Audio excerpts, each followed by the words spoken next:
Bonjour à tous. Comme d'habitude, je vais diffuser à partir de mon ordinateur. On va attendre quelques minutes que tout le monde nous rejoigne. Salut Sandrine, salut à tous. Hop. Donc en attendant, vous pouvez préparer vos ingrédients si ce n'est pas déjà fait. Sinon, juste regardez le faire a posteriori, c'est vous qui décidez. Toc. Alors. Toc. Partageons sur une page. Et s'il y en a qui ont déjà leurs ingrédients de près. Ah, salut Jérôme, on a les voisins du dessus. J'espère que vous n'aurez pas trop de. Vous l'aurez pas en stéréo. Hop. Tuc. Salut Margaret. Toc. Sur un groupe.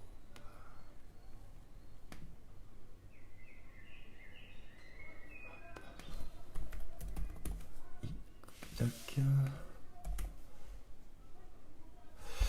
Parfait. Vous avez été bien nombreux encore à faire vos baguettes de pain, et gnocchi et brioche. Ça me fait super plaisir de voir que dans cette période un peu instable, un peu particulière, on arrive à s'entraider les uns les autres, à se motiver et à faire quelque chose qui est plutôt cool. Alors, je continue de partager ça. Hop.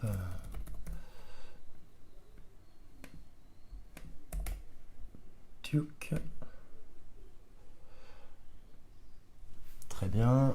Hop.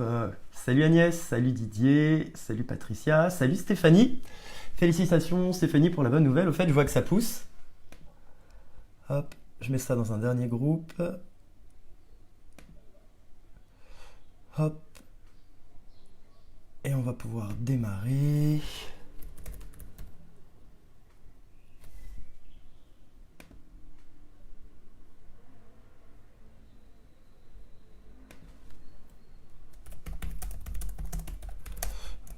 Tout sur la pâte à choux. Et voilà, c'est bon. Parfait. Alors, salut Arnaud, salut Tiffaine, salut Fabienne. Parfait. Bon, je vais malheureusement pas pouvoir saluer tout le monde. Ça a plu. Bon, mais merci pour votre fidélité. Ça me fait super plaisir et c'est cool parce que c'est vrai qu'en ce moment, il faut quand même construire ses journées. C'est bien d'avoir des choses fixes. Ça permet quand même d'avoir une certaine rigueur. Donc, il y a mon live personnellement. Après, en général, j'enchaîne sur une petite séance de sport. Maxime est derrière, d'ailleurs. Hein, salut Maxime. Coucou. Il sera là pour regarder vos messages et vos questions pour pouvoir me les transmettre pendant que moi, j'aurai les mains dans la pâte à choux. Toc. Alors, écoutez, je propose qu'on démarre. Donc, au niveau des ingrédients, vous avez donc votre eau, une pincée de sel, une pincée de sucre. Vous allez avoir 90 g de beurre, 110 g de farine et 3 à 4 œufs. Donc, j'ai cru comprendre qu'en ce moment, dans certains endroits, c'était compliqué de trouver des œufs et de la farine. Écoutez, je croise les doigts. Demain, moi, j'irai faire un petit saut aussi pour voir ce que ça donne. Je suis pas retourné faire de courses depuis jeudi. Bon, après, de toute façon, on avisera. J'ai aussi pas mal d'idées de petites recettes, on en rediscutera après. Salut Frédéric, sur quoi faire. Je pense notamment à des plats. On a quand même fait pas mal de salé jusqu'à présent, on fera un peu de sucré. Je pense notamment à des pims, je parlais de pain de mie. Alors je sais pas si certains d'entre vous peuvent être intéressés par du kéfir. Je sais pas si vous avez remarqué depuis le début de la semaine. J'ai un petit pot ici, c'est mon kéfir qui infuse. Je le laisse en général 36 heures. On en reparlera plus tard. Je sais que ça intéressait plusieurs personnes, notamment Florent. Voilà. Écoutez, on va démarrer notre pâte à choux. Déjà, est-ce que vous savez de quel pays c'est originaire? Alors, on va éviter quelques petites blagues, mais en tout cas, je peux vous donner un indice, c'est quand même un peu d'actualité. Est-ce que vous savez de quel pays est originaire la pâte à choux? Alors, attention, je guette dans vos commentaires, à votre avis. Alors, c'est un pays européen. C'est un pays européen. Pas de proposition. Maxime, est-ce que tu vois des choses? Je guette. Alors, ça vient... Non, ça vient pas de Chine, mais ça vient d'Italie. Voilà, ça vient d'Italie. Donc après les gnocchis cette semaine, petit clin d'œil à nos collègues italiens. Stéphanie a trouvé Italie. Bien joué Stéphanie. Effectivement, ça a été ramené à la... Moi aussi. Bien joué tous. Ça a été ramené à la cour, il me semble que c'est Henri IV. On pourra vérifier le nombre. par Catherine de Médicis et son chef pâtissier, son chef cuisinier, c'était Poplini. Et du coup, ça a été ensuite en France, on s'en est inspiré et ensuite on a donné lieu à ça a été, on va dire, étiré pour avoir des profiteroles, des choux, des éclairs, des Paris-Brest, les gougères aussi, les glands, les salombeaux. On a aussi les divorcés, ceux-là on les connaît un peu moins. Je sais pas si parmi vous il y en a qui connaissent, je crois que c'est assez spécifique en France. C'est deux choux collés l'un à l'autre, il y en a un qui est fourré à une crème au café et une autre au chocolat. Voilà, donc aussi petit clin d'œil par rapport à cette période, on est tous confinés les uns avec les autres. Hein Maxime? C'est chaud. Non, je déconne. Donc voilà, on fait tous au mieux. Qu'est-ce que je peux vous dire d'autre? Au départ, ça s'appelait, a priori, c'est une des explications possibles. On parlait de pâte à chaud, pâte à choux, puisque du coup, c'est quelque chose qu'on travaille à chaud. Et en fait, quand vous voyez les ingrédients, ça ressemble ni plus ni moins qu'à un roux. Alors, c'est parti. Vous allez prendre vos 200 grammes d'eau. Comme certains l'ont mis, on peut faire moitié eau, moitié lait ou que lait. Moi, j'ai notion qu'utiliser du lait, en fait, ça permet d'avoir des choux qui sont un peu plus humides. Moi, j'aime bien quand c'est plutôt sec, surtout quand on va après les fourrer, les remplir avec une crème. Les choux sont très connus en France parce qu'on fait nos croques en bouche, les gâteaux de mariage en général. Donc, on fait des petits choux qu'on va ensuite tremper dans du caramel. Et ensuite, on les assemble en faisant des piles. Alors à l'époque, c'était des jolis cônes. Aujourd'hui, on peut faire à peu près tout et n'importe quoi comme structure. On peut retrouver des bâtiments, des bateaux. Voilà, il y a vraiment une créativité infinie sur le sujet.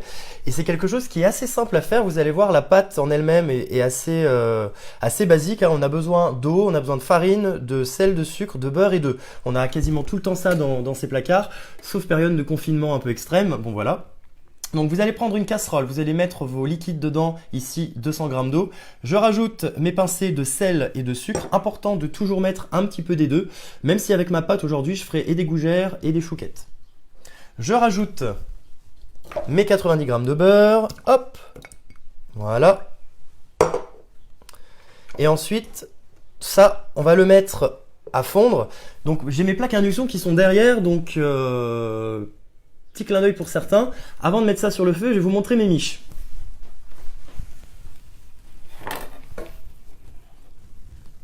Hop. Bon, je suis désolé, vous allez être déçus, je parle de ça. Ce matin, du coup, j'ai refait une jolie brioche. Hop. Avec des petites pépites de chocolat. Et cette fois-ci, je l'ai tressée. Voilà. Vous pouvez apercevoir le tressage. Donc, on fait passer le temps comme on peut. Et puis, en plus, j'avais quelqu'un à la maison qui voulait avoir quelque chose à manger pour le petit déjeuner, le goûter, enfin à peu près à toute heure du jour et de la nuit en fait, parce que je sais pas vous, mais on est un peu déréglé, on a tendance à se coucher un peu tard, à manger à 2h du matin comme à 15h, donc c'est vraiment important de faire du sport. Bref, ensuite vous allez prendre votre casserole, le bruit du beurre qui tombe dans la casserole, je regarderai ça tout à l'heure en replay. Vous mettez ça à feu moyen. Là, l'idée, c'est de porter le tout à ébullition, mais avant que ce soit à ébullition, on veut surtout que le beurre fonde, donc plus vos morceaux sont coupés petits, mieux c'est. Salut Pierre-Emmanuel. Plus les morceaux sont coupés petits, mieux c'est. Et en fait, on veut éviter d'avoir une ébullition avant que tout le beurre soit fondu. Sinon, vous allez évaporer une quantité de votre eau et vous allez modifier les proportions de la pâte. Donc, c'est parti ici. On met ça sur le feu. Moi, j'utilise mes meilleurs amis, mes petites spatules coudées. Ceux que je vois en atelier et en cours, vous allez les reconnaître. Celle-ci, je ne m'en sépare jamais. Ça et ma cuillère magique. Hop. On vient mélanger, parfait. Pendant que ça fond et que ça atteint l'ébullition, un petit peu de théorie. De tous les ingrédients qu'on a dans cette recette, quel est celui que nous avons le plus en quantité? En gros, la pâte à choux, c'est constitué de quoi principalement? Si vous regardez les quantités d'ingrédients, qu'est-ce qu'on a surtout mis dedans?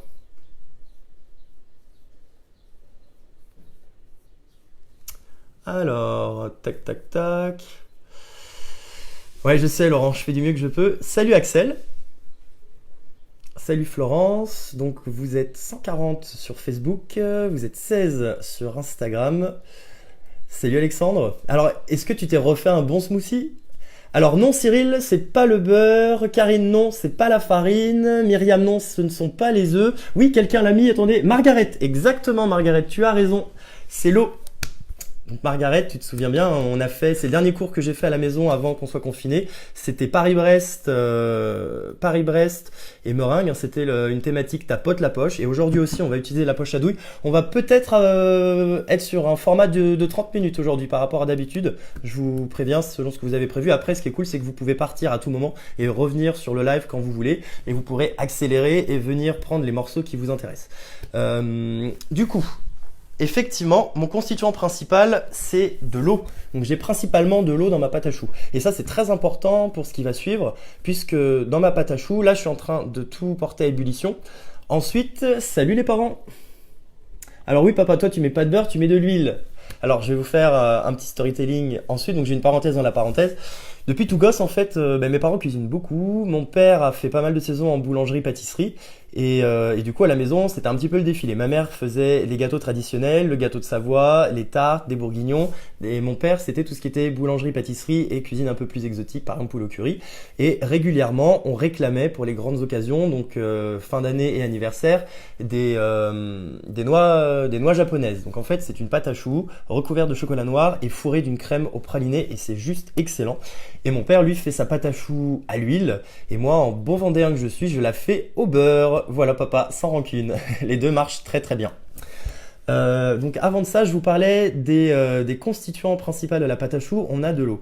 Quand notre pâte sera prête, on va la mettre au four. Qu'est-ce qui se passe quand on a... Donc le four, ce sera pour moi 180 degrés. On peut cuire de 160 à 180 degrés. Chacun fait après comme il veut. Alors, qu'est-ce qui se passe quand on met de l'eau au four à 180 degrés?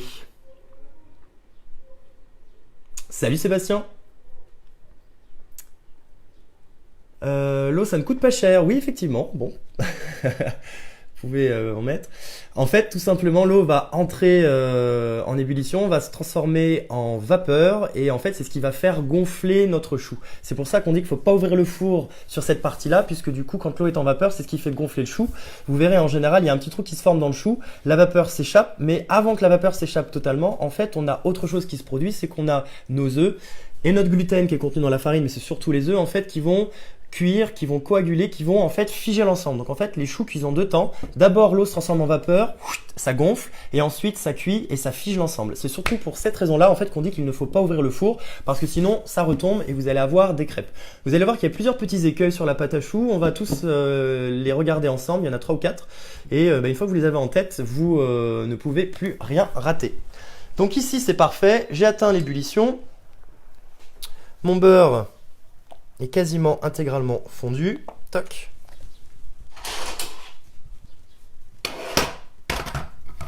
Quelques petits morceaux de beurre. J'enlève du feu et par inertie thermique, de toute façon, l'intégralité va fondre. Hop. Donc là, vous avez vu, tout simple. Je troque mes petites spatules. Je vais prendre une cuillère Exoglace. Vous pouvez prendre aussi une cuillère en bois. Vous allez ensuite ajouter la farine. Donc T45, T55 ici. Hop, d'un seul coup. Et ensuite, on va mélanger. Et on obtient une espèce de pâte à sel. Hein, pour l'instant, on est très loin du résultat qu'on a en tête quand on pense à la pâte à choux. Et du coup, même chose quand vous referez ça chez vous ou pour tous ceux qui sont en train de le faire en direct.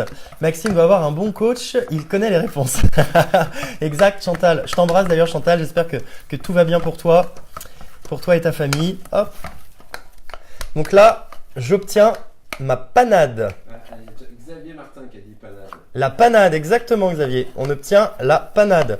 Premier écueil très important, cette panade, il faut la déshydrater sur le feu quelques minutes à feu plutôt vif. Donc c'est ce que je vais faire en mélangeant pour ne pas que ça attache au fond de la casserole.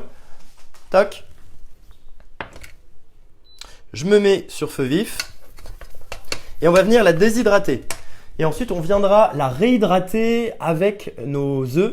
Et ce sera un autre écueil, ce sera de savoir quelle quantité d'œufs on ajoute et à quel moment on sait que notre pâte est prête. Combien de farine est-ce que Patricia? Alors, la farine, c'est 110 grammes. Si jamais, quand j'aurai terminé mon live, je mettrai les ingrédients et les quantités utilisées dans le descriptif de la vidéo. Hop, je déshydrate.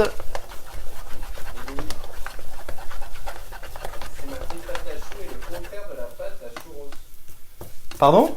La pâte à choux et le contraire de la pâte à choux rose. Alors, la pâte à churros, j'en ai jamais fait, mais j'en ai mangé chez mes grands-parents quand j'étais petit. C'est eux qui en faisaient. Il me semble que c'est grosso modo la même chose, mais je crois que c'est frit. Je crois que c'est frit ensuite. Mais même chose, hein, c'est de l'eau. Même je crois que la pâte à churros, c'est de l'eau, du sucre et de la farine, et c'est tout. Et c'est frit. On achète ça à prix d'or quand on va à la fête foraine, avec plein de sucre et plein de matière grasse. Donc là, regardez, on a le beurre qui tranche un petit peu, c'est normal. J'ai déshydraté ma pâte. Fais gaffe, Guigui, tu vas débrancher ton pacemaker. C'est pas mon pacemaker, c'est mon micro. D'ailleurs, c'est mon petit frère qui me l'avait offert il y a 2 ans. Je pense qu'il sera content de voir qu'aujourd'hui, il me sert bien. Pour avoir une meilleure qualité de son.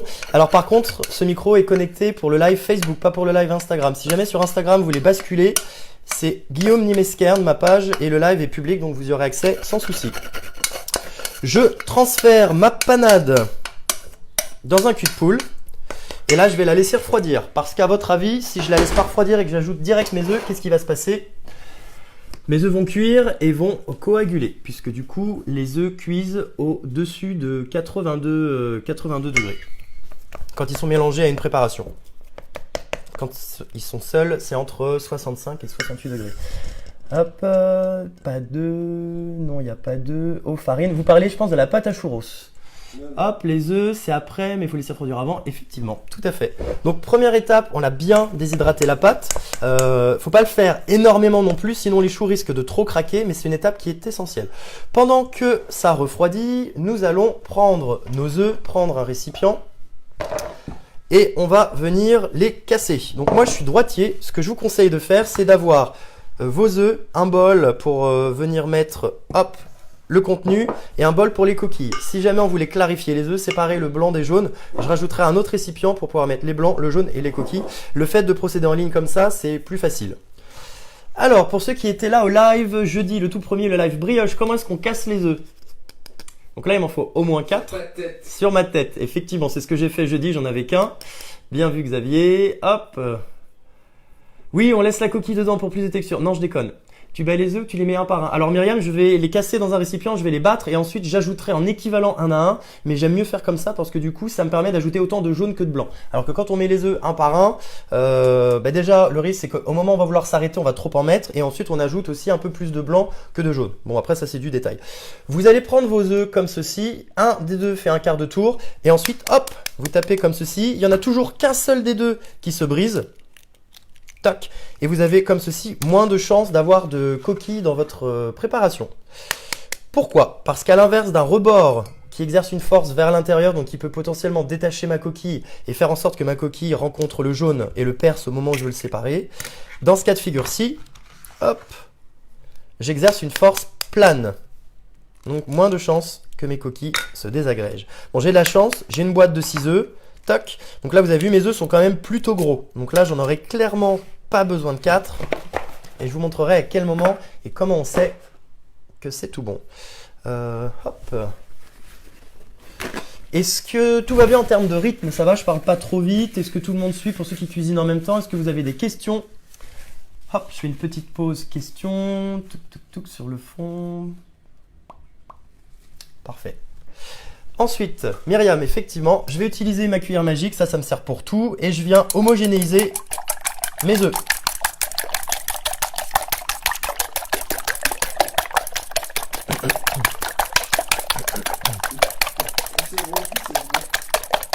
Je ne réagis pas, Laurent.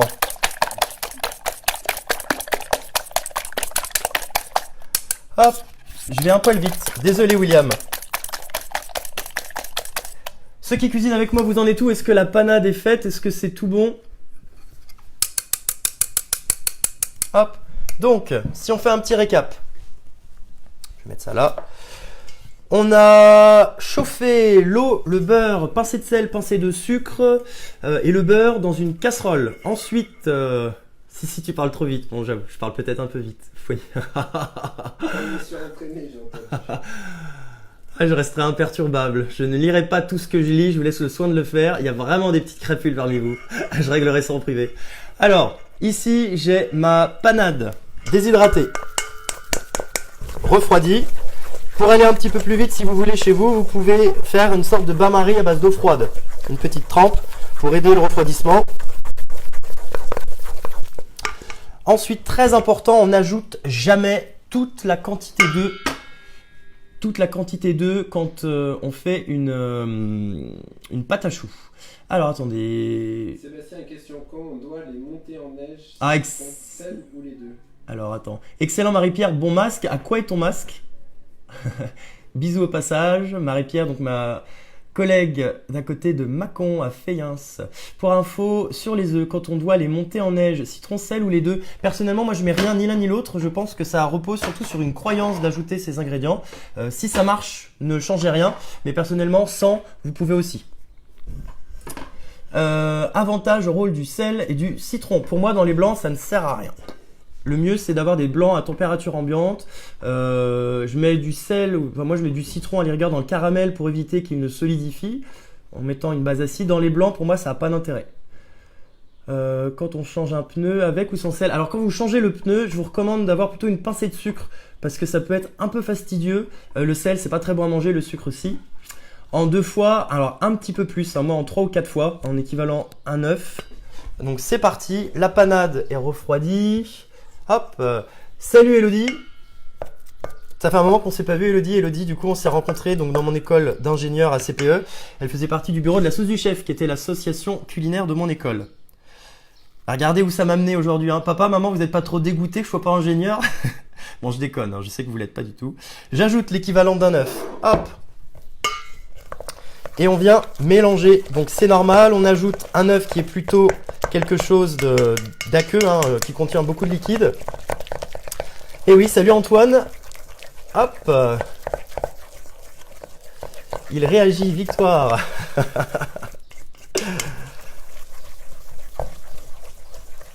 Alors Cathy, je ne sais pas de quoi tu parles quand tu dis j'ai entendu dire effet inverse. Je ne sais pas si c'est par rapport au blanc qu'on monte, si tu peux me préciser ça. Donc là, j'ajoute une partie de mon œuf. Donc là, vous avez vu ma panade épaissie. Je vais rajouter de l'œuf en plus. Si vous le faites en direct chez vous, surtout, ne mettez pas tous les œufs. Je vais vous montrer la texture qu'on doit obtenir. En fait, on doit atteindre ce qu'on appelle, enfin ce que j'appelle moi la vague. Salut Elisabeth. Salut Valère. On reparlera de ce projet plus tard, Valère. Et Sandrine et Valère, pour vous, il y a ce petit bouton là qui n'est pas agrafé. Tout ce que j'ai à dire. Continuez d'ajouter vos œufs. Donc là, ça épaissit. Et en fait, il y a un moment donné où on va atteindre, en fait, là on imagine une courbe. Il y a un moment donné, on va atteindre un point où en fait la pâte ne va faire que se liquéfier. Pour l'instant, on a l'impression que ça épaissit. Et en fait, tout l'intérêt de la pâte à choux, ça va être de s'arrêter au moment où, quand je trempe ma cuillère en bois et que je la remonte, je fais un pic. J'ai un pic qui remonte. Hop. J'aurais préféré que tu nous préviennes avant. J'ai entendu dire l'inverse justement, là, Cathy a dit le 7 dans le blanc. Ah. Le 7 dans le blanc. On va contacter Hervétis. Si quelqu'un a Hervétis dans ses contacts, si quelqu'un veut le taguer ici en direct. Hop.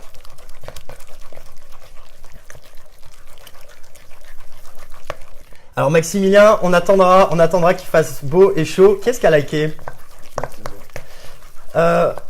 Alors moi je le fais éviter. C'est vrai que les puristes, on fait plutôt ça avec une cuillère, mais vous pouvez y aller au fouet. Après le fouet, en général, on l'utilise quand on veut incorporer. Hello Terence. On veut incorporer de l'air dans sa pâte. Et là, c'est pas le cas. Après, quand je passais mon CAP il y a quelques années, c'est Michael de chez Bernachon. Salut Michael, si tu m'entends. Nous a dit qu'on pouvait aussi utiliser le KitchenAid et en fait laisser sa pâte à choux brasser avec un fouet 3/4 d'heure et que ça la mélangeait, ça lui donnait une super texture. Bon après voilà, là on est sur du détail, hein. Moi je préfère le faire à la cuillère, surtout que si on y va au fouet à cette étape-là, le risque c'est qu'on obtienne une grosse boule de panade à l'intérieur de son fouet et qu'on n'arrive pas en fait à mélanger tout ça. Pour l'instant je pense rester à la cuillère en bois. Tous ceux qui ont des robots chauffants multifonctions, moi j'ai un eCooking, si vous avez d'autres robots, la pâte marche très très bien dedans. Après aujourd'hui ce qui va vous intéresser c'est surtout de savoir à quel moment s'arrêter parce que ces robots là sont top. Par contre quand ils vous disent de mettre 4 œufs, si vous mettez 4 gros œufs, vous allez vous retrouver avec une pâte qui va être trop liquide. Donc là vous avez vu, je fais un petit point sur ma pâte. Je commence à la liquéfier un petit peu. Là, vous avez vu, quand je fais un pic, j'obtiens, hop, presque une vague, pas à chaque coup. J'obtiens un pic qui ne redescend pas. Ça veut dire que là, il me manque un tout petit peu d'œuf. Et quand je dis un tout petit peu, c'est par exemple l'équivalent d'une cuillère à soupe. Donc là, je vais vraiment rajouter un tout petit peu. Et le reste d'œuf que je vais avoir sur les bras me servira ensuite pour faire la dorure. Ouais, ça fuse hein, les commentaires là. J'arrive pas à suivre là. Je peux pas être dans la recette et dans les commentaires. À la feuille au KitchenAid, non, point d'interrogation. Oui, vous pouvez le faire à la feuille au KitchenAid, tout à fait. D'ailleurs, je crois même que c'est ce que nous on faisait. C'était à la feuille, exact. C'était pas au fouet, c'était à la feuille. Mais les deux marchent. Et Encore un œuf, il dit ton père. pas un œuf, non, moins.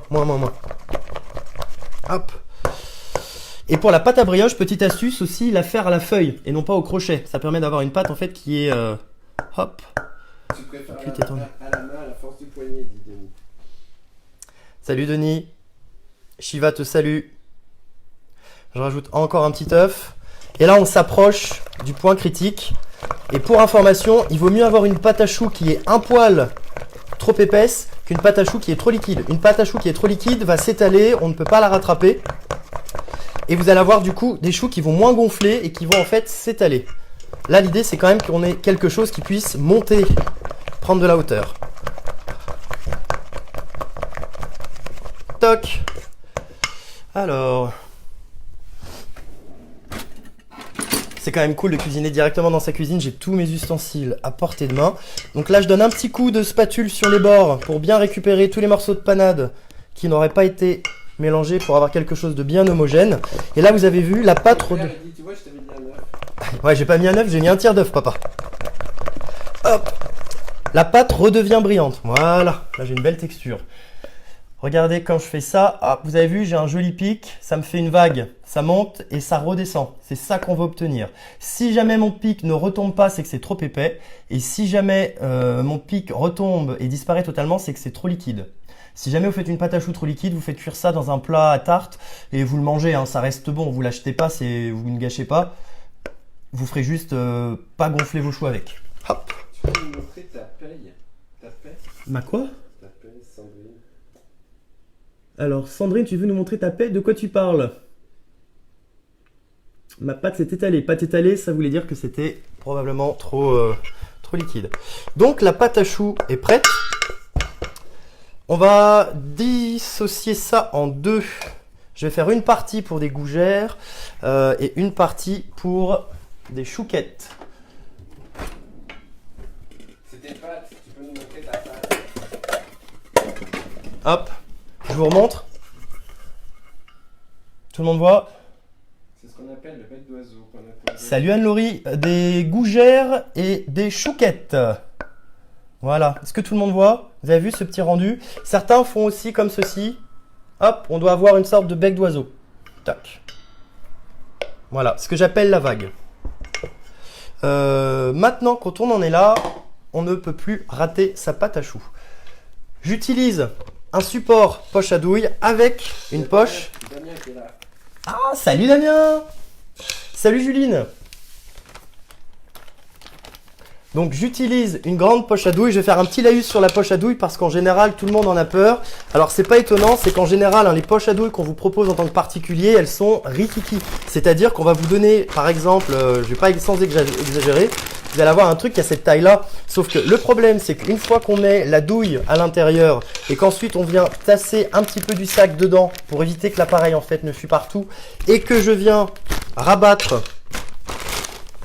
l'extérieur de ma poche sur mon support, bah, il me reste en fait que ça. Et ça, c'est juste la partie dont j'ai besoin pour venir garnir de crème. Donc imaginez avec des poches qu'on vous vend, vous pouvez rien mettre dedans. Et le risque, c'est qu'en plus, si vous en mettez un peu trop, quand ça va... Ah, salut Victoire! Quand ça va chasser, vous allez vous en mettre partout, partout dessus. Donc ces poches à douille-là, vous les donnez à quelqu'un, vous les jetez, ou vous les mangez. Hein, en ce moment, vous pouvez l'utiliser comme alternative au papier toilette. Donc vous ferez gaffe, en général, ça adhère assez peu. Donc c'est peut-être pas une très bonne idée. Bref, vous faites tout sauf de la poche à douille avec.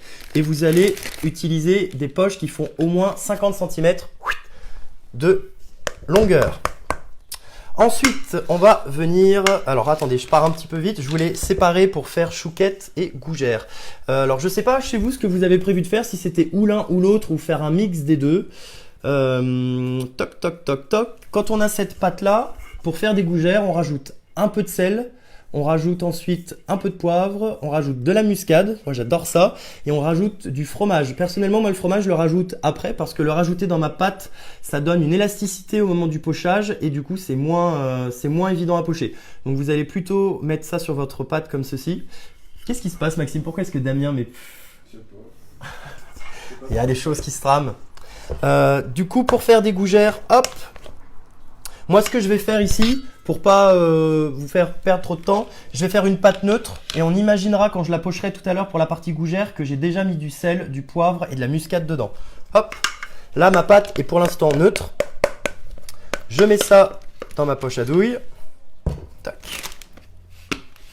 Au passage, si vous avez des idées de recettes que vous voulez qu'on réalise ensemble, n'hésitez pas. On m'a fait la remarque de prévoir par exemple le planning de toute la semaine que je puisse vous le communiquer dès demain. Par exemple, lundi c'est ça, mardi c'est ça, etc. etc. N'hésitez pas à me donner des idées, comme ça moi je propose tout ce qui peut vous aller. En salé comme en sucré. Avoir toujours une maryse chez soi pour tout et en ayez de toutes les tailles.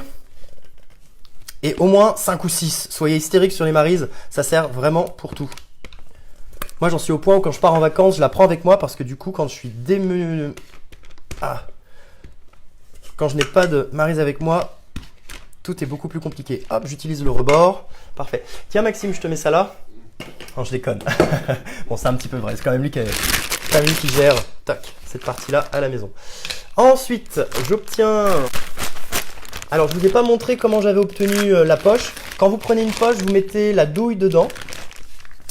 Vous allez ensuite, vous allez faire une petite marque de part et d'autre en ayant en tête que vous voulez qu'il y ait un quart de votre douille qui dépasse. Donc, je fais 2 encoches de part et d'autre de ma douille.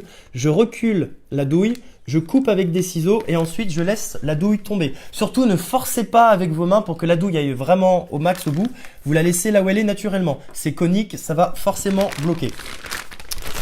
Ensuite, quand j'en suis là, j'utilise mon racloir. Vous avez vu que ce racloir me sert pour tout un tas de choses.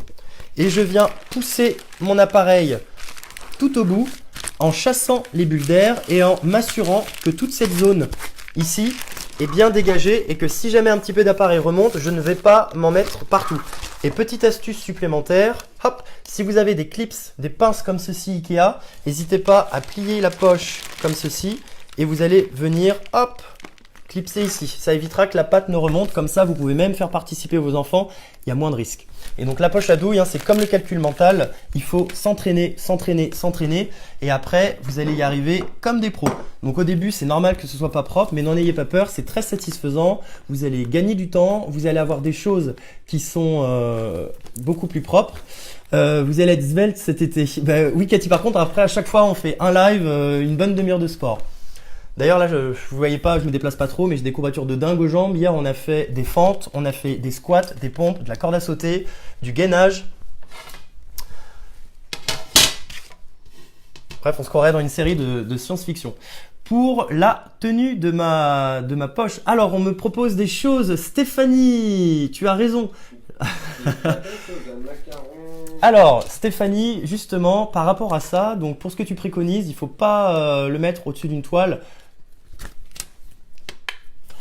Vous l'attrapez. Vous allez faire ce que j'appelle, ça c'est ma pince en L. Comme si vous dégainiez un pistolet. Vous venez mettre, hop, comme ceci, la poche dans la paume de votre main et vous pincez ici entre pouce et index. Cette pince-là, vous ne la desserrez jamais. Ensuite, vous venez, un work of the day après. Ensuite, vous venez, hop, mettre la main comme ceci et c'est uniquement la main du haut qui va appuyer, d'accord? Une fois que je bascule, la deuxième main ici arrive en renfort, elle est juste là pour me stabiliser. Surtout, vous n'appuyez pas avec cette main là, sinon vous allez voir, ça va chasser dans tous les sens. Là, on a un appareil qui se tient bien. Et salut Virgile! Ensuite, on a un appareil là qui se tient bien, donc c'est pratique. Par contre, parfois on a des choses plus liquides, donc si vous êtes face en bas pendant que vous êtes en train de gérer le haut, ça va couler. Donc toujours face au plafond. Et ensuite, pour la partie pochage, ça se fait en 2 temps. vous allez avoir d'abord la main qui appuie pour que l'appareil sorte et ensuite vous arrêtez d'appuyer et vous remontez. En général, quand on démarre, on appuie et on a l'appareil qui sort, on remonte, ça fait une sorte de choix-peau magique. Ça fait partie du processus d'apprentissage. Ne soyez surtout pas dur avec vous-même. C'est normal, hein. Moi je vous montre pas de photos de ce que je pochais au tout début quand j'ai démarré. Salut Olivier. Ben voilà Olivier, tu arrives à temps pour le pochage puisque tu aimes bien tout ce qui se finit en H. Donc là, tu es raccord avec le timing. Donc normalement, vous me voyez bien. Ici, je commence proche de la toile, j'appuie, j'arrête d'appuyer et hop. Je l'ai fait volontairement tout petit. C'est mignon. Tac. Deux façons de faire, ou vous remontez rapidement, ou vous faites une sorte de petite virgule comme pour les macarons pour qu'il n'y ait pas la petite encoche. Je vous conseille, si vous n'êtes pas habitué à utiliser la poche à douille, de déjà démarrer en fait en appuyant comme ceci. Vous arrêtez et vous remontez un coup sec. Plus mes choux sont gros, plus ils auront besoin de temps de cuisson. Hop. Est-ce qu'il y en a parmi vous qui sont en train de pocher en temps réel? Et bien sûr, j'utilise une plaque aluminium sur laquelle j'ai déposé ma toile sile-pain. Comme pour la brioche, c'est en fait un tapis de cuisson de marle qui est ajouré et qui me permet en fait d'avoir une belle cuisson par en dessous. La vapeur va s'échapper et ça permet d'avoir quelque chose de bien croustillant. C'est là-dessus que je cuis en fait toutes mes pâtes, pain, pizza. Hier, on a fait la démonstration économique du pain. On peut aussi le faire pour les pizzas. Et vu qu'on est pas mal sur les pâtes levées en ce moment, n'hésitez pas aussi à vous atteler à faire vos pizzas. C'est hyper satisfaisant et c'est aussi simple, même encore plus simple que le pain ou la brioche. Tu peux pocher sur une feuille de cuisson. Oui, bien sûr, vous pouvez pocher. Oui, vous pouvez pocher sur une feuille de cuisson classique. Si vous avez un papier siliconé ou du papier sulfurisé, bien entendu. Ça va trop vite, c'est comme Maïté d'après Olive. J'ai 2-3 ortolantes d'ailleurs pour vous faire une démonstration de comment les manger juste à côté. Hop. Allez, je termine ma plaque. Parfait. Hop, je pocherai le reste après le live. Donc là, j'ai une plaque de petits choux. Mon armée est prête. Si vous voulez vous entraîner aussi à faire du pochage, vous pouvez faire des meringues. Ça marche très bien. Donc ici, hop. Vous connaissez Michalak, du coup, il y a sa petite recette de craquelin. Donc le craquelin vient en fait recouvrir le chou. Et tout à l'heure, je vous disais que ce qui fait gonfler le chou, en fait, c'est l'accumulation de vapeur à l'intérieur de celui-ci.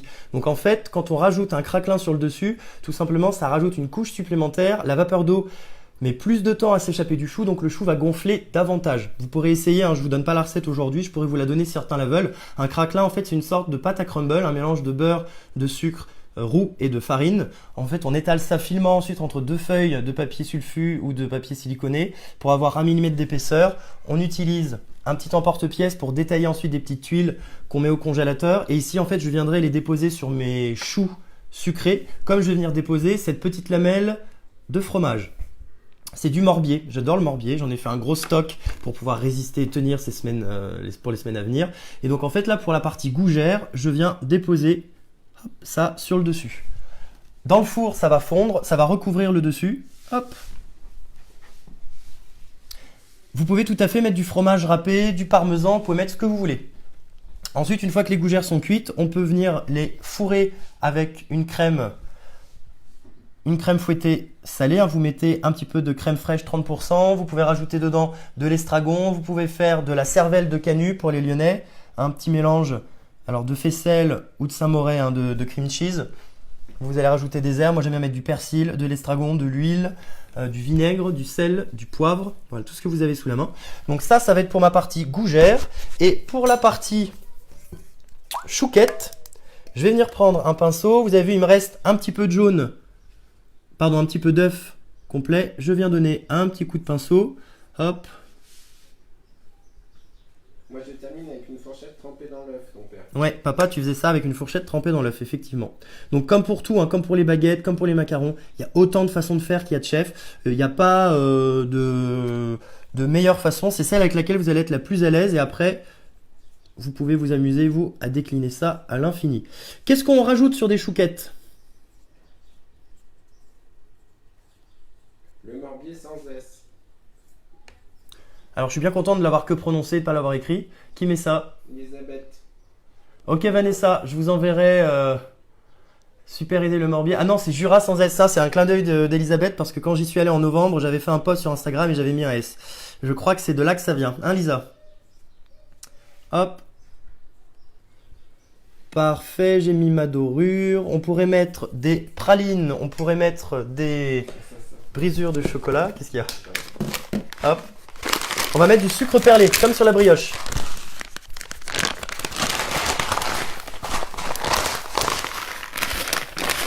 Je tairai ce que je lis, Damien. Et je vais rajouter un petit peu de sucre perlé.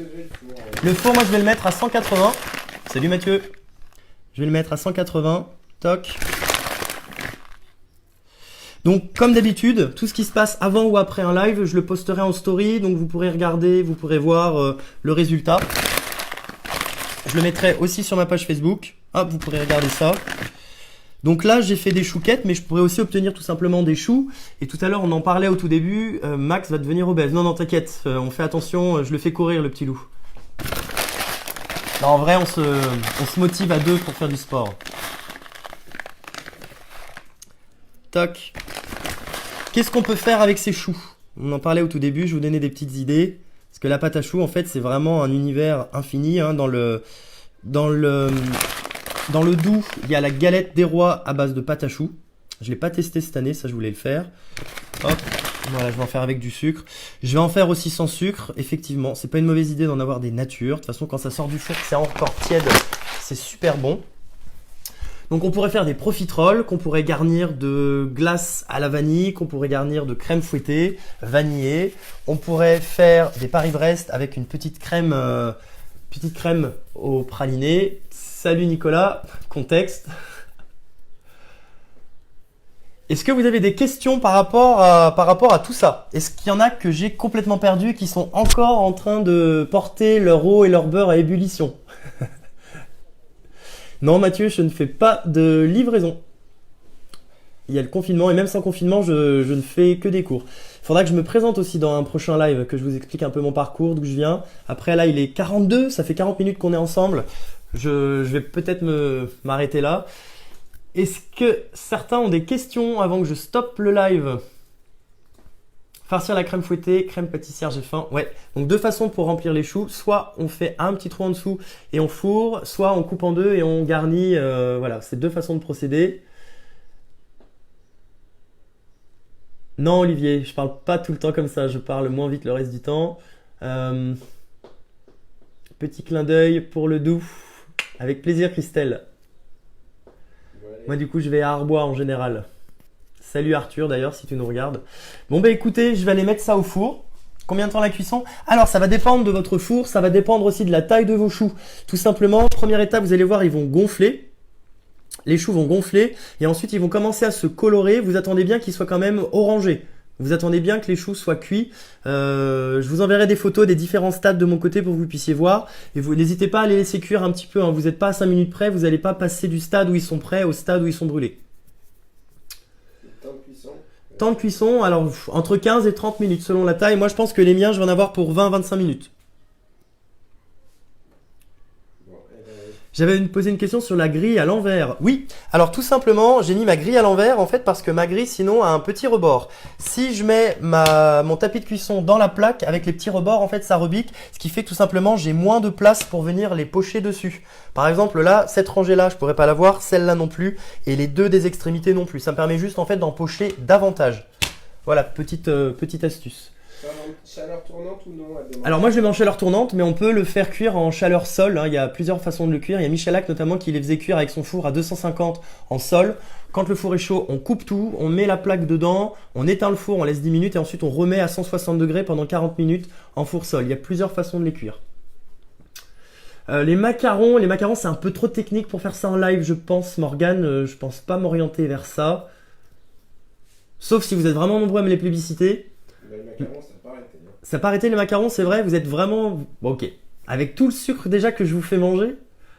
Hein Alexandre, apparemment les recettes sont pas diététiques. Oui, j'ai une super assistante.